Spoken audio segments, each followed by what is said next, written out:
Hi there, this is 12 Bolt Tom. I'm going to give you another little tech installment on installing cam bearings into the Chevy Inline 6s. So some of the tools you're going to need.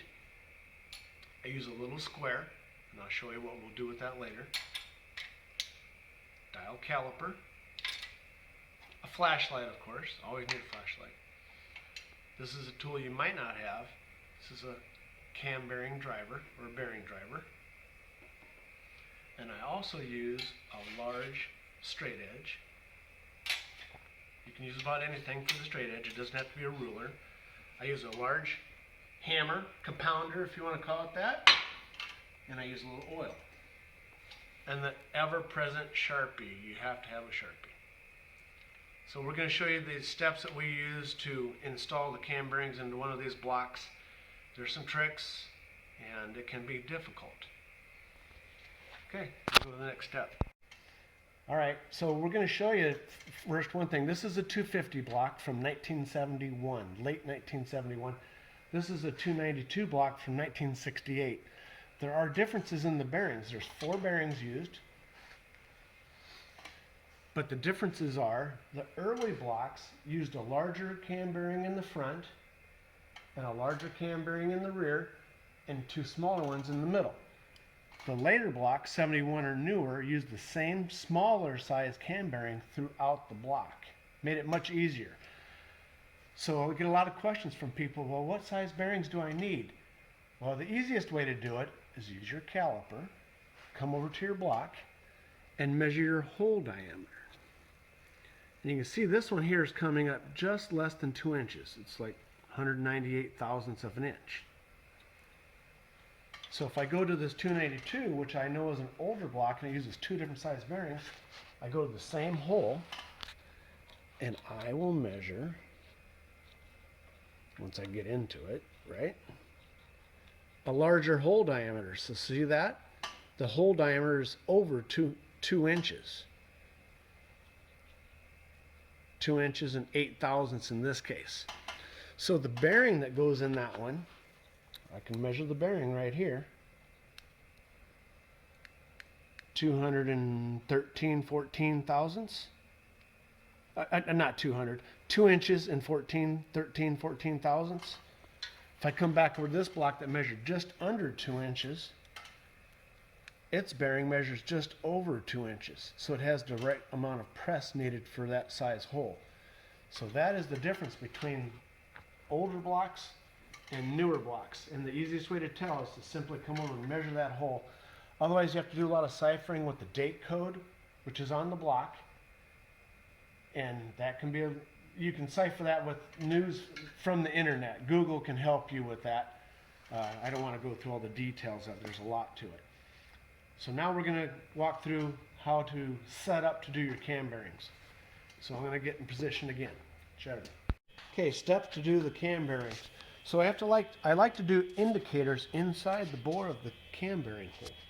You can see a line right there. And if you look, there's a line right here. I'll get my flashlight and shine on it for you. That's why we have them. So I put a line right there. And I did a line right there. And I did a line right there. You see it goes right to the middle of the hole. So the way I do that, I take this long straight edge, I insert it through the cam bearing holes,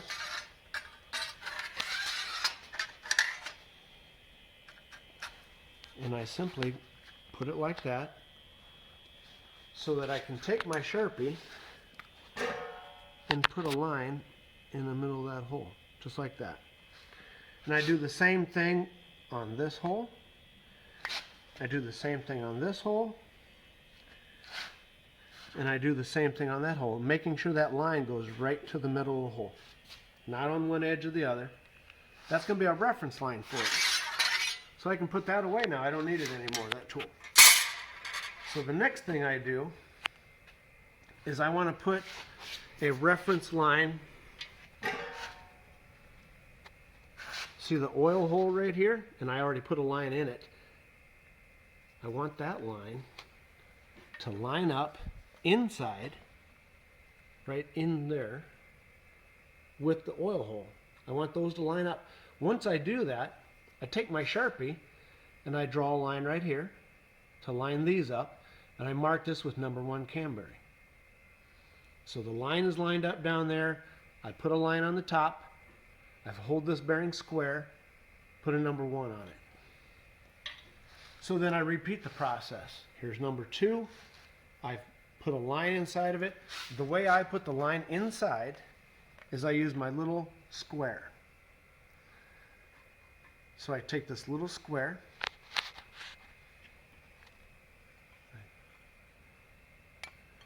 hold the bearing down on it. So this is sometimes one of them things you need 3 hands for. But I put the little square there, I draw my line. So you can see it right there. Once you get that line put in there, then you come over to the number 2 cam bearing hole, insert your bearing, get it down in there, start it in the hole, line up your oil hole, and line. And there you can see the lines are lined up. I put a line on the top, mark it as number 2. Simply repeat the process for number 3. So you can see our line inside of it, line on top, there's a line right there, there's number 3. And I do the same thing for number 4. So there's my line on top after I've laid it in place, put my mark on it. So there's number 4. So the next step, we'll show you in the next little clip. Okay, so now I'm going to take my cam bearing driver, I'm going to insert it all the way through the block. I'm going to do the last bearing first.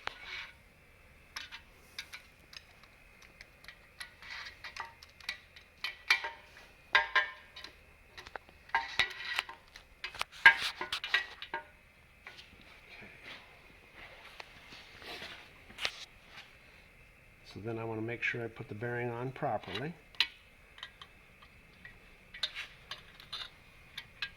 It's not enough room sometimes to do this stuff. Open that up. This has a collet that will tighten down on the inside of that bearing.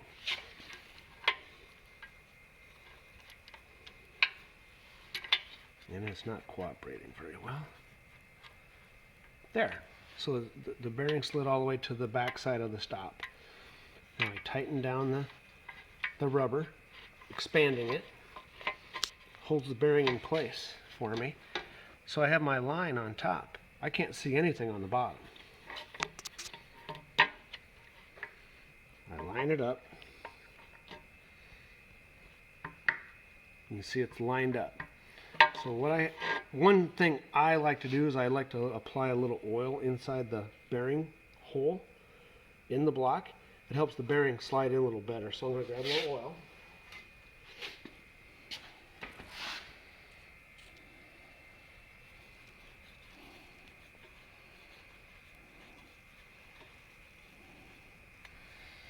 Okay. So I've put a little oil in that hole. Slide the bearing back up to it, get it started in the hole, lined up my little cone, get my compounder, and drive it in. So watch the bearing drive in.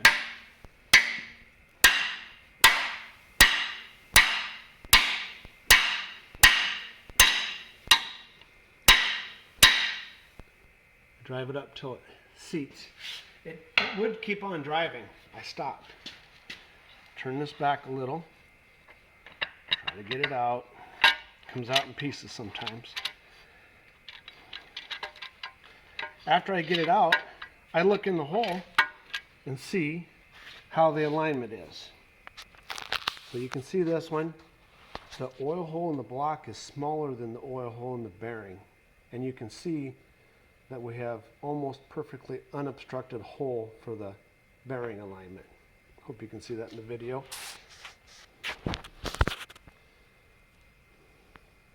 Sorry about all the wiggling, but there it is. We can show it over here too. But okay, so then we would do the same thing. It's basically a rinse and repeat for the next bearing, bearing number 3. And sometimes I have to play with my tools here. Get them to work right. There we go. Okay, so we do bearing number 3. Bearing number 3.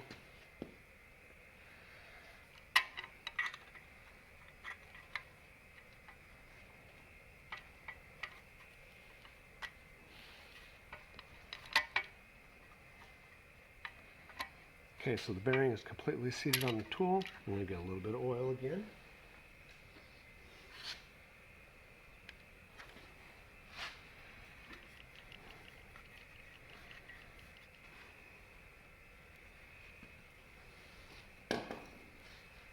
Expand the tool.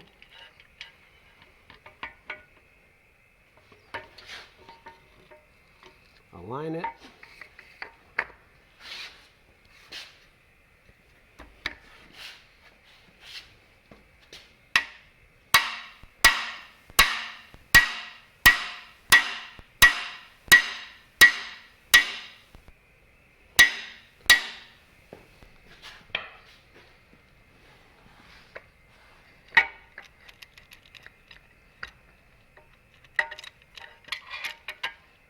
Again, look in there and you can see the oil hole and the alignment of the oil hole. Very nice. So doing your homework does help. So we just continue going down the line. Bearing number 2. Put it in the right direction.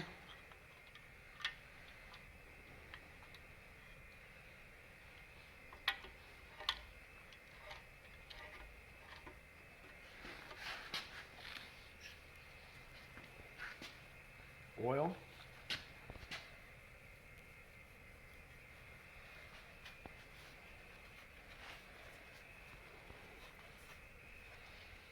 Probably wondering what kind of oil. It really doesn't matter. The oil for this just has to be slippery.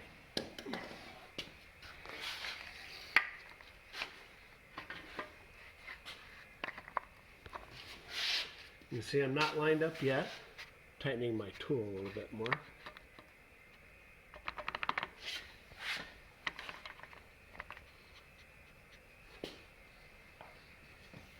And then pound.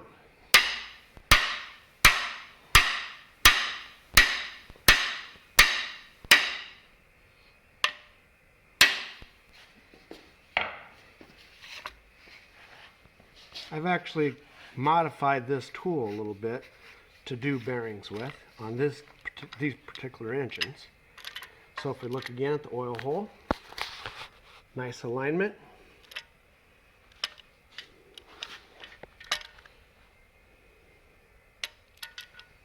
Now we'll go to the very front bearing.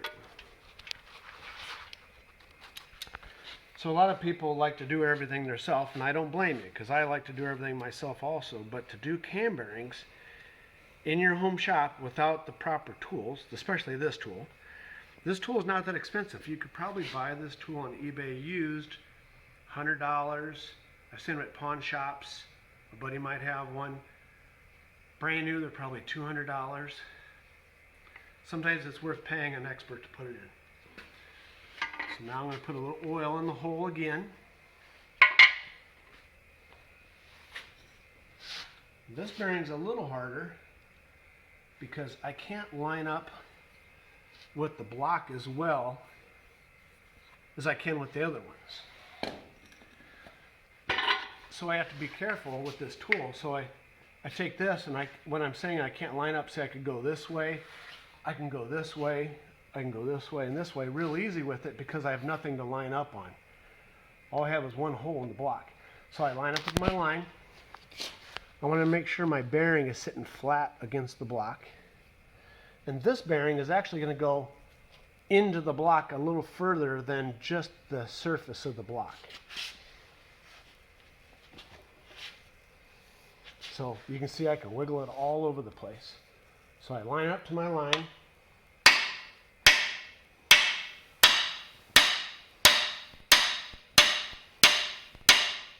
pound it in. Now that would be surface of the block, but in this case, these particular engines, they have to go a little farther. There's an oil hole in the front that actually comes down to this hole, which spits out on your timing gears if you're using that oil spitter. I don't necessarily use it, but it could be used. So I pounded it a little bit further. We can take this tool out, check it out, see if we're in far enough. If you don't put it in far enough, you won't line up your oil hole. And there's that little pesky oil hole again. You can see we're pushed in just a little bit too far, but it isn't going to hurt the alignment for the cam. So I'll show you on this other side the little oil hole we're talking about. So the oil hole we're talking about is right there. You can see that hole right there. And if you don't push the bearing in far enough, that hole is obstructed. So you can see how deep I had to push the bearing in.